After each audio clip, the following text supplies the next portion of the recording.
Hi guys, welcome to another episode of U.S. History with Lennox. You know, a lot of people look back and look at the 1960s as the decade that changed everything.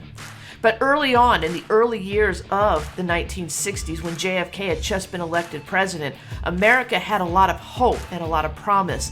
They looked at JFK as this youthful, passionate leader, and he is going to ignite a cultural movement in our country.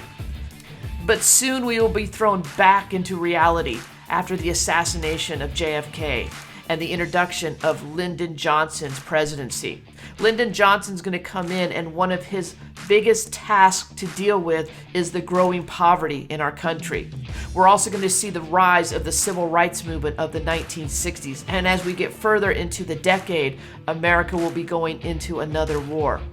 In this video, we're going to take a look at Lydon Johnson's domestic policy and also look at the rise of the civil rights movement, including its most influential leader, Martin Luther King Jr.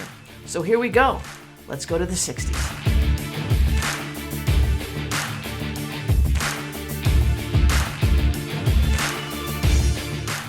Now, as I mentioned, the 1960s was a decade of change, and it really starts with the presidency of Lydon B Johnson. During the early days of his presidency, a book is going to come out by Michael Harrington called The Other America. Harrington is a modern-day muckraker, and he is going to point out that there were 40 million Americans living in poverty during the 1960s. With that, LBJ is going to declare an unconditional war on poverty. And with Congress, they're going to create the Office of Economic Opportunity. From this office, we're going to see new programs being introduced by the government, such as Head Start and the Job Corps. They're also going to pass the Immigration and Nationality Act of 1965. This is actually going to bring an end to the Immigration Quota Acts that had been put in place during the 1920s. LBJ's domestic policy is going to be referred to as the Great Society. Now, Johnson was a New Deal Democrat. He wanted to expand the reforms that started in the New Deal during the 1930s. What we're going to see with the Great Society is a huge expansion of the size and scope of our government. He's going to look at not only the immigration reform that I mentioned, but also civil rights reform as well. Also included in the Great Society will be more education funding as well as medical help for the elderly. Now, the Great Society is going to become the center of focus for the 1964 election. LBJ is going to be running for re-election against conservative Republican Barry Goldwater. And the concern of Republicans at this point is how much money the Great Society is going to cost. And it cost a lot. Johnson will win the election by a landslide, and we will find out very quickly how expensive his plan is going to be. The Great Society included Medicare, which was health care for the elderly, and Medicaid, health care for the poor and disabled. We're going to see the start of a food stamp program, public housing, and new systems of regulation instituted by the government, for instance, in the auto industry. Another area where regulation is going to take hold is within our environment. Rachel Carson, another muckraker of the 1960s, is going to write the book Silent Spring, where she spots the harm that's being caused by pesticides used within our agricultural society. As a result of that, Congress will start passing laws dealing with clean air and clean water. The civil rights movement, though, is going to take center stage during the 1960s. Now, I don't know if you remember or not, but as we went into the 1950s, I said there were 6 C's you had to remember: Cold War, communism, containment, conformity, consumerism, and civil rights. You thought I forgot about the 6 C's, didn't you? Well, I didn't. As we talk about the civil rights movement of the 1960s, you have to understand that there were foundational elements put in place going all the way back to the end of the Civil War and the passage of the 13th, 14th, and 15th Amendment. These amendments were supposed to constitutionally guarantee African Americans all the rights that other Americans experienced in this country. But as we went forward, we're going to see different decisions made that are going to prevent those rights from coming to fruition. For instance, 1896, Plessy versus Ferguson, the Supreme Court is going to rule that separate but equal is constitutional. And we're going to enter into a Jim Crow era that's going to last nearly 70 years, where segregation is going to become the norm, especially in the South. This is all going to continue until another major Supreme Court ruling will take place. And that's going to be Brown v. Board of Education in 1954. In this case, the Supreme Court is going to rule that segregation in public schools is unconstitutional. And what it'll do is open up new, improved educational opportunities for African Americans throughout our country. One key advocate of civil rights is going to rise up during this case, and that's going to be Thurgood Marshall. He will argue the Brown v. Board case in front of the Supreme Court and will later go on to become the first African American justice on the Supreme Court. But even though this was a monumental decision, change for African Americans is going to come very slowly. While the government ordered the desegregation of public schools, it's going to have a lot of pushback, especially in the South. The pushback actually started with Congress when 101 members of both the House and Senate will sign the Southern Manifesto condemning the Brown decision. But then we're going to see pushback in other areas of the South. For example, Orville Farbus, the governor of Arkansas, is going to use the state National Guard to prevent 9 African American students from entering into Little Rock High School. They're known as the Little Rock Nine.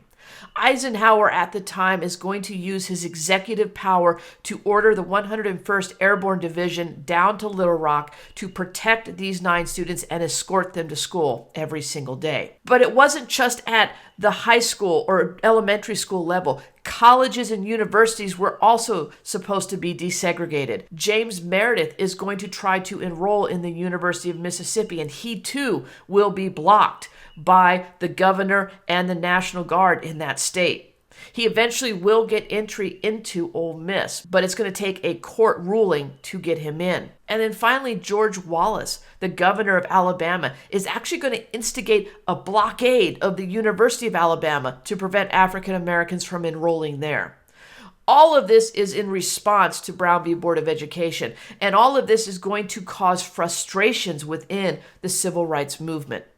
But in 1955, a spark is going to light the fire that's going to cause the movement to grow faster and bigger.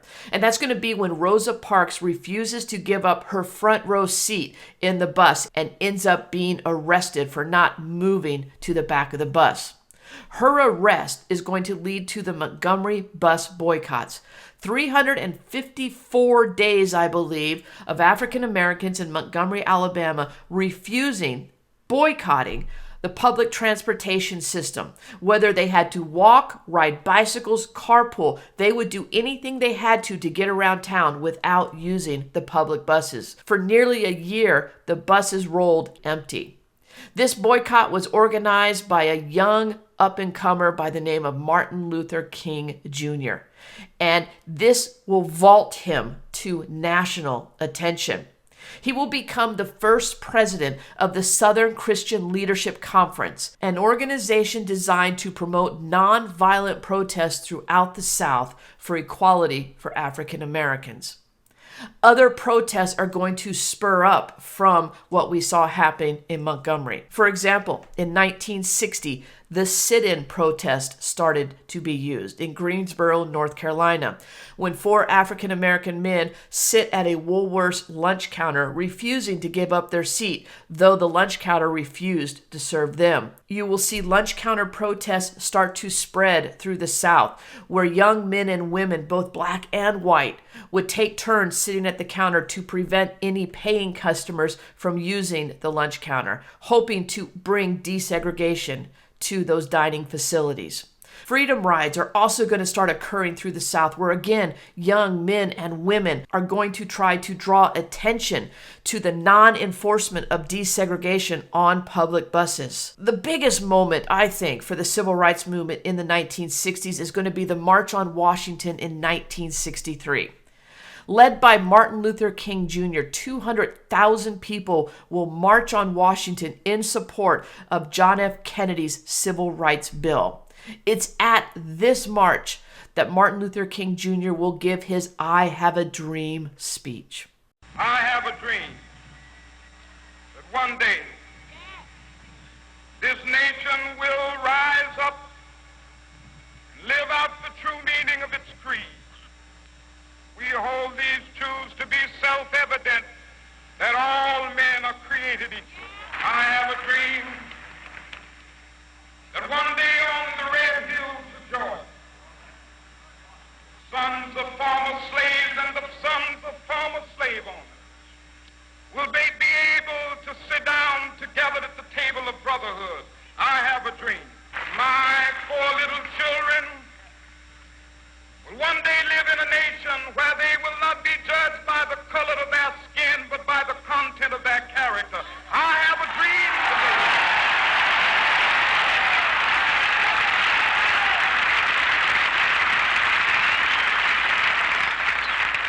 I have a dream that one day every valley shall be exalted.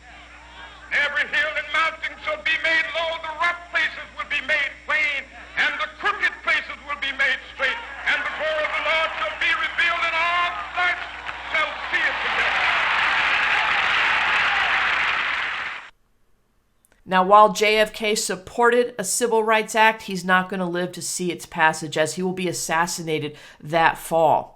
However, LBJ in 1964 will sign the Civil Rights Act, which will make segregation illegal in all public facilities, as well as establish the Equal Employment Opportunity Commission that I mentioned earlier, that is going to ban discrimination in the workplace.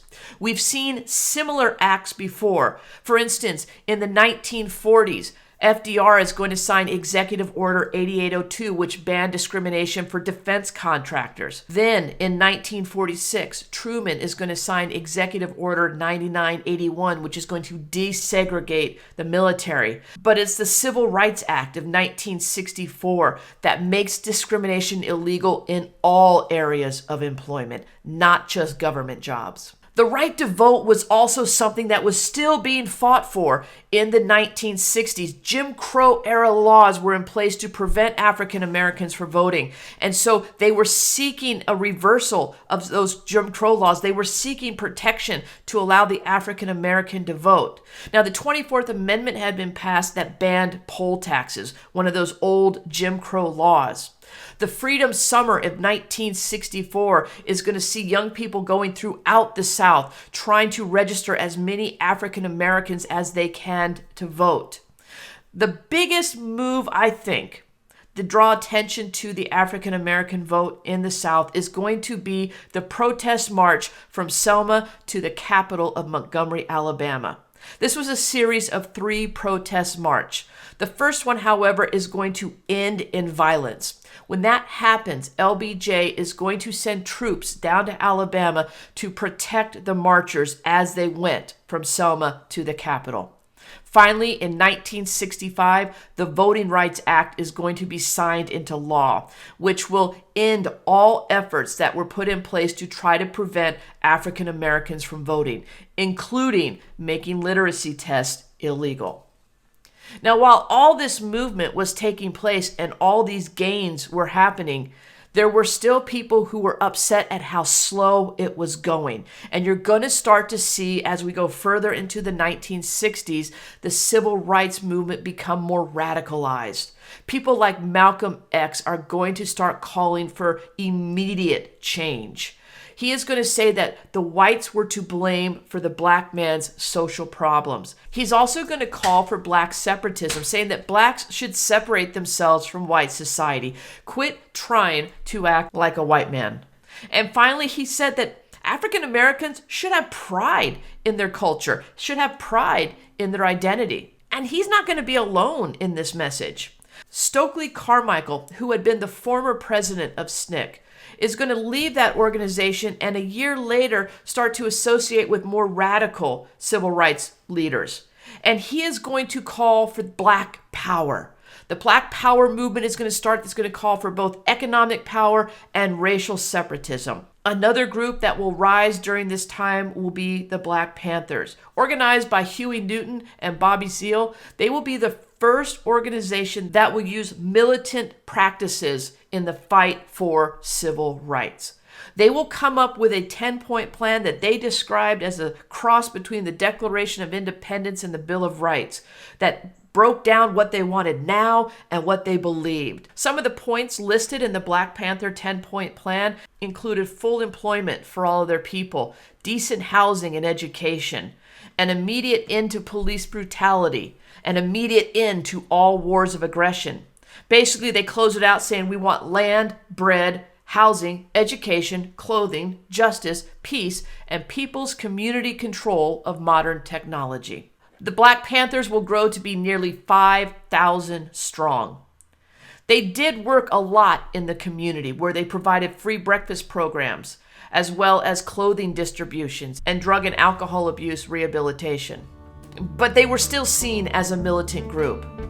Going forward, the fight will continue, but it all got its start during the 1960s. Hopefully, that gives you a brief but decent overview of LBJ's Great Society and the Civil Rights Movement of the 1960s. There's so much more we could have talked about in this video, and I encourage you guys to go out and try to find more information on your own.